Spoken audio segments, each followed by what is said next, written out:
Hello, and welcome back to another episode of Clearing the Haze, where we expose what's lurking behind the smoke and mirrors. And today, that means exactly what it sounds like. I'm your host, Chuck Marty, and I'm a former law enforcement officer, workplace drug recognition expert. And today, we're going to tackle something that's slipping into workplaces completely unnoticed: marijuana edibles. We're seeing THC-infused products disguised as cookies, candies, and snacks being brought into schools, job sites, and offices.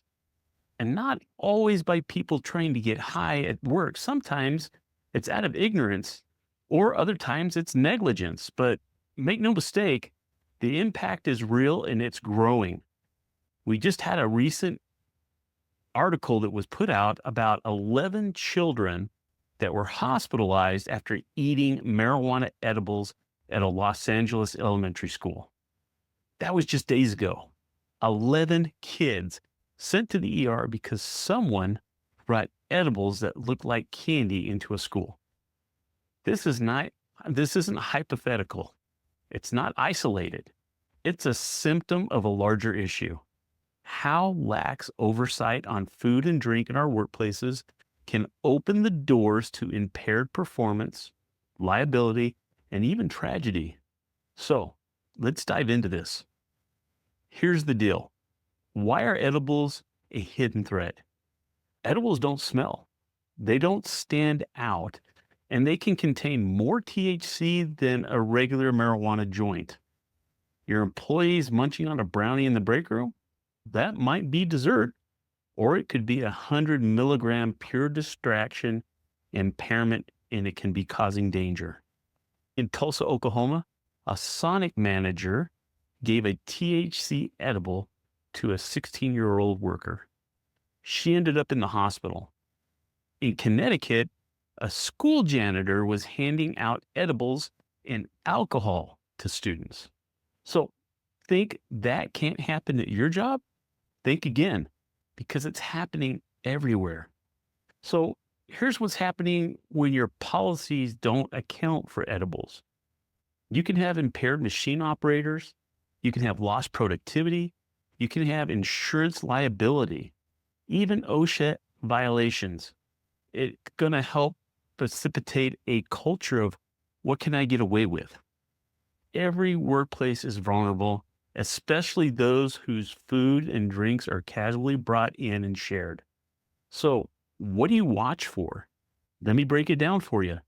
Supervisors and managers need to look for signs of lethargy where these people look like they're falling asleep or they're dozing off. Could be red eyes if they're smoking this. It could be slurred speech or slowed speech, laughing or finding humor at inappropriate times, difficulty concentrating or even in following your instructions or the instructions they need to follow in producing in a production area the product that they're there to help make. Now, remember, these signs don't always mean someone is smoking something. With edibles, the onset can be slower, but the effects they can hit harder and they can last longer because of the high THC levels. Now, one of the most important things that you can do is making sure that you have policies in place for prevention. It's got to start with your drug and alcohol policy. If it hasn't been updated in the last 5 years, you're already behind the curve. So you need to review it. You need to document what is acceptable and what isn't. So here's what your policy needs to say. You need to have a clear prohibition of marijuana products in any form on the premises. Zero tolerance for use before or during work. You have to have mandatory reporting of observed impairment. You also need to have consent to reasonable suspicion testing with individuals. They don't have to be tested. It can be in your policy that they need to be tested, but they can refuse. And you need to have the language in that policy to help them in understanding that if that's what they choose, what are the results of that? What will happen because of that choice that they make? And don't stop at the policy. You need to train your people. Supervisors should get impairment recognition training. or reasonable suspicion training. Employees, they need to know what's at stake as well. You need to have training for them. A lot of times they're the individuals that are coming to the supervisors and saying, hey, Joe or Jill are over here and I'm really worried about them because they smell like weed or they're dozing off or I'm having to do their work all the time and there's something off with them. They need to know what impairment looks like as well so that they can help explain these things to a supervisor other than just coming over to them and saying, I think there's something off with Jim or Jill. Okay. That is why that type of training is really important. You have to include real examples in training sessions. It's just not legal jargon. Okay. Your job is to protect your people. That includes protecting them from coworkers who make bad choices. Now, you have to lead by example. We have some leaders that are afraid to enforce these standards because cannabis is legal in their state. Let me be clear. Legality doesn't equal safety, and it doesn't override company policy. The Supreme Court has backed employers on this.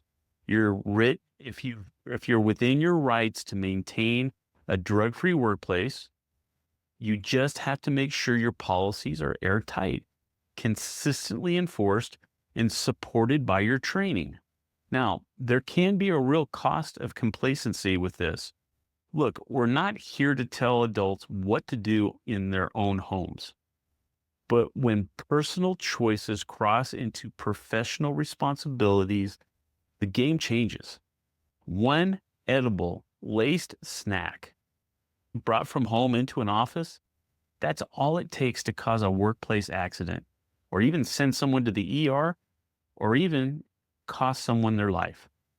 We can't afford to be passive. It's time to clear the haze, literally and figuratively. So here's the call to action that I have with you for this topic. If you're an employer, review your policy today. Schedule that training. Audit your procedures. If you're an employee, you need to be alert. You need to be vocal, and you need to protect your workplace like you would if you owned it and it was your home. If you need to help navigate any of this, that's what Clearing the Haze is here for. We break down the complicated stuff so you can lead with confidence.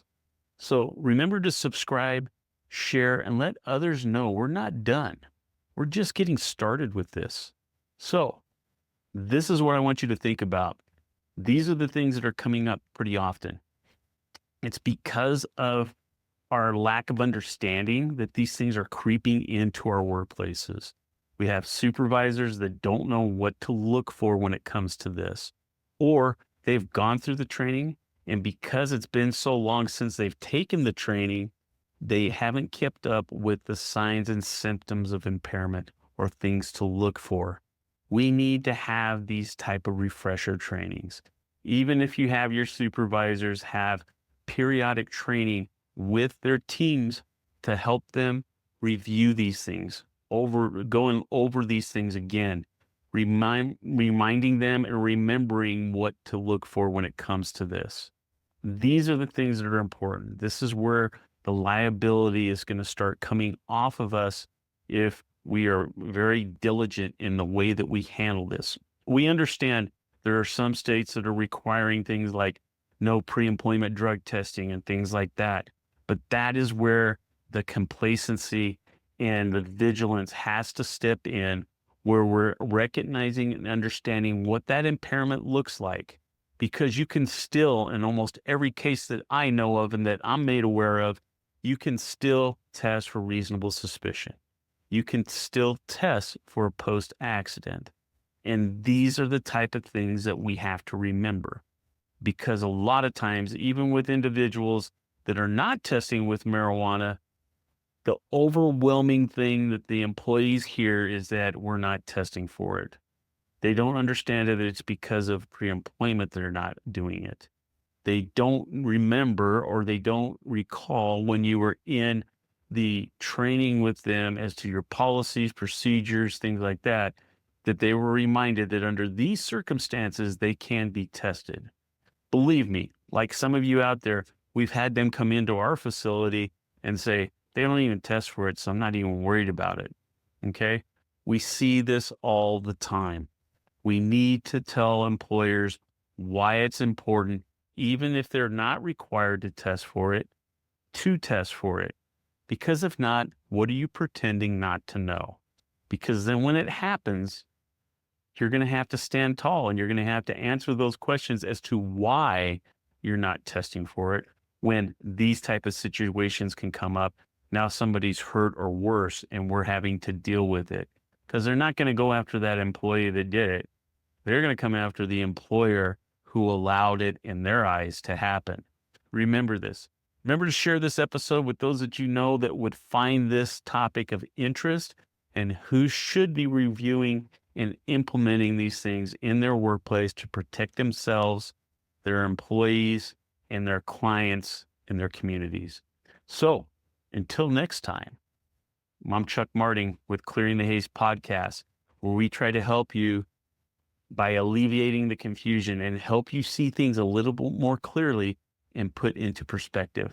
So until next week, we bring you another episode of the Clearing the Haze podcast. Take care.